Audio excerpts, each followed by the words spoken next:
அந்த வீடியோ எடுக்கிறத பாருங்கள். அவர் இப்படி நிற்கிறாரா, கை வந்து அவருடைய மார்பக பகுதியில் படுற மாதிரி ஒரு ஃபீல் இருக்குது அந்த வீடியோவில். தட்டி விட்டுருக்கலாம், இல்லை கண்டக்டரை கூப்பிட்டுருக்கலாம், டிரைவரை கூப்பிட்டுருக்கலாம், அக்கம் பக்கத்தில் ஹெல்ப்பு கூப்பிட்டுருக்கலாம். பஸ்ஸை நிப்பாட்டா டெக்காரில் வந்து கயத்தை பிடிச்சி அடிச்சிங்கன்னா டிங் டிங்னு மணி அடிக்கும். மெனக்கெட்டு அதை ஒரு வீடியோவாக க்ரியேட் பண்ணி சோசியல் மீடியாவில் போடுறீங்க. சரி, வீடியோவாக க்ரியேட் பண்ணி என்ன செஞ்சுருக்கணும், நேராக பக்கத்தில் உள்ள போலீஸ் ஸ்டேஷனுக்கு அழைச்சிட்டு போயிருக்கணும். பஸ் புரட்சி பெண் தான் நீங்கள், சிங்கப்பெண்ணே பிஜிஎம் போடணும் தானே உங்களுக்கு பேக்ரவுண்டில். ஆதாரம் ப்ராக்டிக்கலாக இருக்கணும். எவிடன்ஸ் ஆக்ட் அதான் சொல்லுது. நீயா திரட்டுவதற்கு ஆதாரம் இல்லை, அது திட்டமிட்டு உருவாக்கப்படுது. பஸ்ஸில் நீ எடுத்தது ஆதாரமே இல்லை, நீ உருவாக்கணும். அவனை டேமேஜ் பண்ணு. ஓம் மூஞ்ச மட்டும் இதுக்கு பிளர் பண்ணுற, ஓம் மூஞ்சே வள்ளி போடுங்க பார்ப்போம். செத்து போயிட்டதுனால அவருக்கு நான் ஆதரவாக பேசுகிறேன்னு அர்த்தம் இல்லை. ஆனால் நீ செஞ்ச ஒரு விளையாட்டு வேலை ஒருத்தன் உயிரை எடுக்கிற அளவுக்கு போயிட்டது இல்லை. நீ என் மேலே ஒரு குற்றச்சாட்டு சொல்கிறேன்னா அது உண்மைத்தன்மை எது பொய்மைத்தன்மை எதுன்னு கண்டுபிடிக்க முடியலையே. இப்போ அவர் இறந்தவர் வந்து எழுந்து சொன்னாதான் உண்டு. ஒருத்தர் செத்தே போயிட்டாரு, நீ போலீஸ் ஸ்டேஷன் போயிருந்தா அந்த சாவு நடந்திருக்காதுல்ல. கவிஞர் கண்ணதாசன் சொல்லுவார், ஒரிஜினலை விட போலி அழகாக இருக்கணும். எப்படி அட்டகாசமாக செய்த யார். இப்போ என்ன இன்டர்வியூ எடுக்கிறது, ஐஸ்வர்யா இன்டர்வியூ எடுக்கணும்னா அப்படியே ஒரு 10 நிமிஷத்தில் இந்த செல்ஃபோனே எடிட் பண்ணி கொடுக்குது. வீடியோ ஆதாரங்களை ஆதாரமாக எடுத்துக்கொள்ளக்கூடாதுன்னு சுப்ரீம் கோர்ட்டு பல வழக்குகளில் சொல்லியிருக்கு. இந்த பொண்ணு வந்து அந்த வீடியோ வந்து எடுக்கிறதுல கொஞ்சம் கூட இன்டென்சிவாக அவன் மேலே தப்பு இருக்குன்னா ஒரு நடக்கிற ஒரு அஃபென்ஸை தேர்ட் பர்சன் ஒருத்தர் எடுத்தால் கூட ரைட்டுமா. நீ உனக்கு நீயே எடுத்துக்கிற அந்த வீடியோ. வணக்கம் சார். வணக்கம். கேரளாவில் வந்து ஓடக்கூடிய ஒரு பஸ்ஸில் வந்து ஒரு பெண்ணுக்கு ஒருத்தர் வந்து பாலியல் சீண்டல் கொடுத்ததா அந்த பொண்ணு வந்து ஒரு வீடியோ வெளியிட்டிருந்தாங்க. அது வைரலான சமயத்தில் அந்த பாலியல் துன்புறுத்தல் கொடுத்த அவர் வந்து சூசைட் பண்ணி இறந்துட்டார். ஸோ இந்த ஒரு விஷயத்தை நீங்கள் எப்படி பார்க்குறீங்க? இப்போ எல்லாருமே குறிப்பாக அந்த பொண்ணு மேலே தான் வந்து தவறு சொல்கிறாங்க. அந்த பொண்ணு வந்து கொஞ்சம் ஒதுங்கி நின்று இருக்கலாம் இல்லையா அப்படிங்கிற ஒரு விஷயம் வந்து வைக்கப்படுது. நீங்கள் இதை எப்படி பார்க்குறீங்க? இல்லை, இப்போ கோழிக்கோடு போலீஸார் வந்து வழக்கு பதிவு செய்து இயற்கைக்கு மாறான மரணம்னு சொல்லி வழக்கு பதிவு பண்ணியிருக்காங்க. தற்கொலைன்னு டிக்ளேர் பண்ணலை. சூசைட்னா சூசைட் டிக்ளேர் பண்ணியிருப்பாங்க. அவங்க அப்படி பண்ணலை. இயற்கைக்கு மாறான மரணம், கொலையும் கிடையாது, நடுவில் ஒரு மரணம். இப்போ ஆக்சுவலாக பார்த்தா இவர் வந்து தீபக், இவர் வந்து ஜவுளி கடையில் மேலாளராக இருந்திருக்கிறார். இவர் அதிகமாக இப்போ பேருந்தில் போய் வர்றது வழக்கமாக வச்சுருந்துருக்குறாங்க.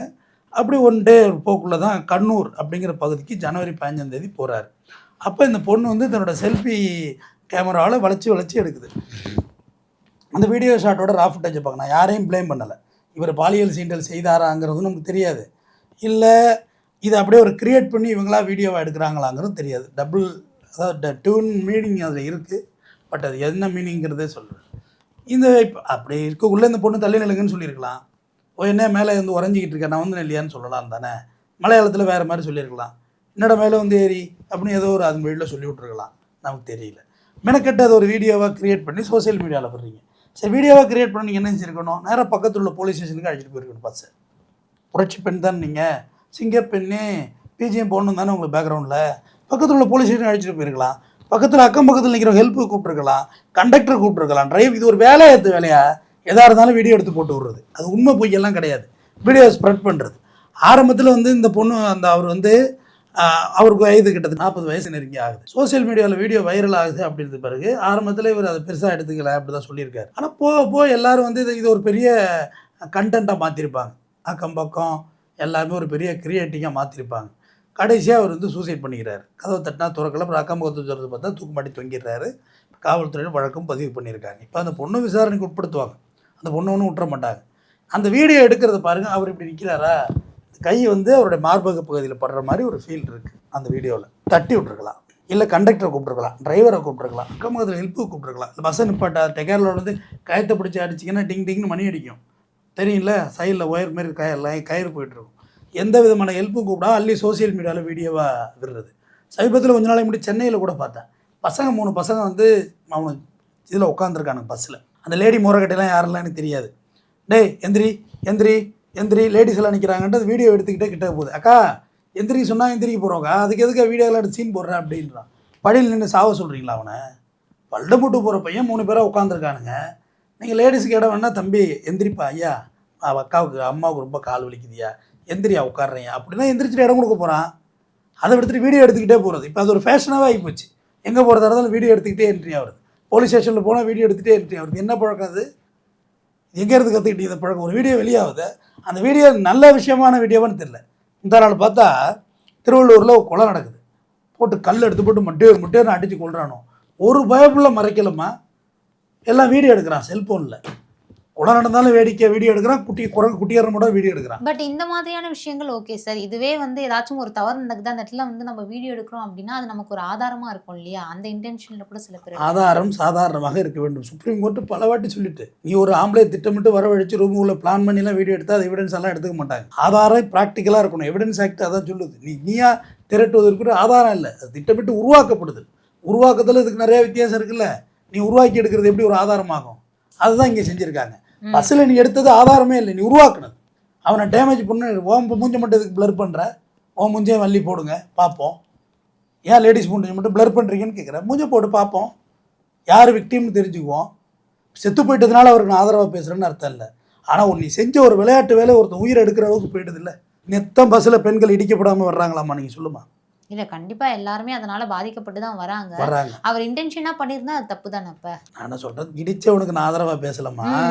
பட் நீங்க எடுத்த ஆதாரம் தவறா போயிட்டு இப்ப அது தப்பு. ஆதாரத்தை ப்ரொசீட் பண்ண வேண்டியோட police station conductor police station நிப்பாட்டுங்க, இவன் ரொம்ப நேரமா இடிச்சிட்டு வர்றான், அந்த வீடியோ ஆதாரம் நிப்பாட்டுங்க, உனக்கு கைது பண்ணணும், ரிமாண்ட் பண்ணிட்டு போயிருக்கலாம். ஈவிடீசிங்களாவது கைது ஆயிருப்பானே குறைந்தபட்சம். இப்போ இந்த பொண்ணு இந்த வீடியோ விட்டதுக்கு அப்புறமா நிறைய பேர் வந்து இந்த பொண்ணுகிட்ட வந்து கொஸ்டின் கேட்க ஆரம்பிச்சிட்டாங்க. நீங்க ஏன் இந்த மாதிரிலாம் பண்ணீங்க அப்படின்னு. அப்போ வந்து அவங்க தாமல் தான் நியாயம் இருக்கிற மாதிரி பேசுறாங்க. இது வந்து எதிர்ச்சியா நடந்த ஒரு விஷயம் கிடையாது, அவர் இன்டென்ஷனா ஒரு விஷயத்த பண்றாருன்னு அதை தானே எடுத்து போட்டேன் அப்படிங்கிற மாதிரியான அவங்க ஒரு பதில் வச்சிருக்காங்க. எடுத்து போடுறது இன்டென்ஷனா எடுத்து போடுறத பத்தி நான் தப்பு சொல்லலாமா? சோசியல் மீடியா வந்து இப்போ எது வேணுமோ போடலாம், பட் அது நம்பகத்தன்மை இல்லாமல் ஷேர் பண்ணப்படுகிறது அந்த வீடியோ. நீ என் மேல ஒரு குற்றச்சாட்டு சொல்றேன்னா அது உண்மைத்தன்மை எது பொய்மைத்தன்மை எதுன்னு கண்டுபிடிக்க முடியலையே. இப்போ அவர் இறந்தவர் வந்து எழுந்து சொன்னாதான் உண்டு. ஒருத்தர் செத்தே போயிட்டாரு, நீ போலீஸ் ஸ்டேஷன் போயிருந்தா அந்த சாவு நடந்திருக்காதுல்ல, இந்த மரணம் நடந்திருக்காதுல்ல. காலேஜ் போலீஸ் விசாரிச்சிருப்பாங்க, 2 செவலில் கூட வச்சு விட்ருப்பாங்க. ஏமா வீடியோவில் எங்கேம்மா அவர் இடிக்கவே இல்லை. எனக்கு தெரிஞ்ச அந்த வீடியோவில் ஒரு சில இடத்துல கைப்படுற மாதிரி ஒரு ஃபீல் நான் பார்த்தேன். எனக்கு அது பெருசாக தவறாக படலை. உங்களுக்கு எப்படி படுதுன்னு நீங்கள் தான் சொல்லணும். என்னுடைய பார்வையில் பஸ்ஸுன்னா அப்படி தான் இருக்குது, இடிக்க தான் செய்கிறாங்க. முந்தா நாள் எங்கேயோ ஒரு கூட்டத்தில் நான் ஏதோ ஒரு ஃபோன் பேசிட்டு போயிட்டு ஒருத்தவங்களை இடிச்சிட பார்த்தேன். அவங்க என்னுடைய வயசில் மூத்தவங்க தான். காக்கா சாரிக்கா இல்லைப்பா பரவாயில்ல படி போப்பா அப்படின்னாங்க. ஸோ இது எதிர்பாராத நிகழ்வுகளை நீங்கள் வில்லங்கமாக மாற்றினீங்கன்னா என்ன பண்ண முடியும்? எதிர்பாராத ஒரு நிகழ்வை கிரிமினலாக மாற்றிட்டீங்கன்னா உண்மையிலே அவருக்கு தெரிஞ்சிருக்காது. ஆனால் இப்போ ரீசெண்ட் டேஸாகவே இந்த பஸ்ஸில் போகும்போதெல்லாம் சில ட்ரோல் மீம்ஸுமே நம்ம பார்க்க முடியுது. பாக்ஸ் வச்சுட்டு பொண்ணுங்க பக்கத்தில் உட்காரும் போது உட்காரதா இருக்கட்டும். ஏன்னா தொடர்ந்து இந்த மாதிரியான வீடியோக்கள் வந்து நிறைய பதிவிடப்படுது. பக்கத்தில் இருக்கிறவங்க என்கிட்ட வந்து அப்யூஸ் பண்ணுறாங்க அப்படிங்கிற மாதிரி. ஸோ இது உண்மையிலேயே பண்ணுறாங்க இல்லையா? அவங்களுக்கு இது சாதகமாக அமைஞ்சிடாதா? இந்த மாதிரி நம்ம அவங்களுக்கு சப்போர்ட் பண்ணி ஒரு இடத்துல பேசுகிறோம் அப்படின்னா. சப்போர்ட்லாம் நான் பண்ணலை. ஓகே, பஸ்ஸில் இடிக்கிறது எப்படி ஊராவட்டு பிள்ளையே ஊராவட்டு பொம்பளை இடிக்கிறது எப்படி சரி? அதெல்லாம் தவறு. பேருந்துங்கிறது பொது இடம். பட் நீங்கள் அணுக வேண்டிய இடம் வயா போலீஸுங்கிறது தான் என்னுடைய கருத்து. போலீஸ் ஸ்டேஷன் மூலியமாக நீங்கள் வந்துருந்தா இது இஷ்யூ கிடையாது. போலீஸ் ஸ்டேஷன் மூலியமாக நீங்கள் வராதனால இது இஷ்யூவாக மாறுதுங்கிறதா என்னுடைய கருத்து. இப்போ தற்கொலை செஞ்சுக்கிட்டார் இல்லையா? அவர் வந்து தூண்டுதலின் பேரில் தற்கொலை செஞ்சுக்கிட்டாரு அப்படிங்கிற ஒரு வழக்கு பதிவு தான் வந்திருக்கு இல்லையா? இப்போ இந்த பொண்ணுக்கு எந்த மாதிரியான நடவடிக்கை? தற்கொலைக்கு தூண்டிய வழக்குன்னு போடலை, இயற்கைக்கு மாறான மரணம் தான் போடுறாரு. தற்கொலைக்கு தூண்டிய வழக்கு கிடையாது. தற்கொலை தூண்டிய வழக்குன்னா அது 7 வருஷம் 10 வருஷம் வரை இம்ப்ரீஸ்மெண்ட்டே கொடுக்கலாம். நான் இது போடலாம். ஆனால் விசாரணை முடிவில் அது நிகழ்ந்தாலும் ஆச்சரியப்படுறது கிடையாது. அப்படி வரதுக்கான வாய்ப்புகளும். இவர் மேலே ஒன்றுமே குற்றம் இல்லை நிரூபிச்சுட்டாங்கன்னா நீ தான் தூண்டி விட்ட சூசைடுக்கு. இது என்ன ஆகும்? நான் சோசியல் மீடியாவில் போடுறது எந்த நம்பகத்தன்மையும் இல்லை. ஒரே போலீஸ்காரருமா இந்த பெனால்ட்டி அடித்த காசை எண்ணிக்கிட்டு இருக்காரு. பெனால்ட்டி போடுவாங்கல்ல அந்த ஸ்பாட் ஃபைனில், அதை உடனே பாருங்க லஞ்சம் வாங்கிட்டு இருக்கான்னு போடுறான். லஞ்சம் வாங்குற மாதிரியே தெரியுது அந்த வீடியோ பார்த்தா. இது உண்மையாது? இது உண்மைத்தன்மையான வீடியோ? அது ஏஐ வீடியோமா? ஏஐ வீடியோ ஐயாடா அப்பா, நிஜத்தை விட அசல் அழகாகவே இருக்குது. கவிஞர் கண்ணதாசன் சொல்லுவார், ஒரிஜினல் விட போலி அழகாக இருக்குன்னு. ஏஐ விட அட்டகாசமாக செய்த யார் இப்போ என்ன இன்டர்வியூ எடுக்கிறது, ஐஸ்வர்யா இன்டர்வியூ எடுக்கணும்னா அப்படியே ஒரு 10 நிமிஷத்தில் இந்த செல்ஃபோனே எடிட் பண்ணி கொடுக்குதே. நீ ஐஸ்வர்யாயே பேசுவ உட்காந்து என்கிட்ட, நீ சல்மான் கான்ட்ட பேசுனா சல்மான் கானே பேசுவான் அவன்கிட்ட. அப்படி போயிட்டுருக்கு டெக்னாலஜி. வீடியோ ஆதாரங்களை ஆதாரமாக எடுத்துக்கொள்ளக்கூடாதுன்னு சுப்ரீம் கோர்ட்டு பல வழக்குகளில் சொல்லியிருக்கு. அது எவிடன்ஸ் கிடையாது. ஏன்னா அந்த ஏஐக்கு பயந்து தான் அது ஜோடிக்கப்படலாம், இது பண்ணலாம். இந்த பொண்ணு வந்து அந்த வீடியோ வந்து எடுக்கிறதுல கொஞ்சம் கூட இன்டென்சிவாக அவன் மேலே தப்பு இருக்குன்னா ஒரு நடக்கிற ஒரு அஃபென்ஸை தேர்ட் பர்சன் ஒருத்தன் எடுத்தா கூட ரைட்டுமா? நீ உனக்கு நீயே எடுத்துக்கிற அந்த வீடியோவை. இப்போ எப்படி அதை எவிடன்ஸ் எப்படி ஒத்துக்க முடியும்? ஒரு சின்ன விஷயம் எனக்குமே அந்த இடத்துல ஒரு விஷயம் தோணுச்சு. அவங்க இப்படி வீடியோ எடுக்கிறாங்கன்னா இப்படி கொஞ்சம் டேர்ன் பண்ணி நின்று இருந்தால் அந்த இடத்துல அந்த விஷயமே நடந்திருக்காதோ அப்படிங்கிற ஒரு பார்வை இருக்குது. இப்படி வீடியோ எடுத்துகிட்டு இருக்க நீ இப்படி திரும்பிட்டாலே என்டையராக அந்த உள்ள சுச்சுவேஷனே மாறிட்டு தானே. எனக்கு தான் திட்டமிட்டு எடுத்த வீடியோ மாதிரி தான் எனக்கு தெரிஞ்சுது. ஏதோ உங்களோட ப்ரமோஷனுக்காக பேருந்து இது மாதிரிலாம் நடக்குது அப்படிங்கிற மாதிரி ஒரு ப்ரமோஷனுக்காக எடுக்கிற மாதிரி தான் எனக்கு தெரிஞ்சுது என்னுடைய பார்வைக்கு. அது சரி தப்புலாம் எனக்கு சொல்ல தெரியாது. ஆனால் சார் கொஞ்சம் தள்ளி நிலுங்கன்னு சொல்லியிருக்கலாமே வீடியோ எடுத்த நேரத்துக்கு. சார் மேலே வந்து ஏறுறீங்க, அம்புட்டு இடம் நிற்க உள்ள அப்படின்னு சொல்லியிருக்கலாமா இல்லையா? அந்த இடத்துலயே அதை தட்டி கேட்டிருக்கலாம். தட்டியில் சொல்லியிருக்கலாம், வார்ன் பண்ணியிருக்கலாம். நீ திருப்பி ஒரு ஆம்பளையை முறைச்சிடான், அவனுக்கு பக்கத்தில் உன் பக்கத்தில் நின்றுவானா? அவன் ஒரு ஆம்பளையை முறைச்சிட்டு பார்த்து அதுக்கு பிறகு பக்கத்தில் நின்றுவானா? இது ஒரு அப்படி தானே இருக்குது.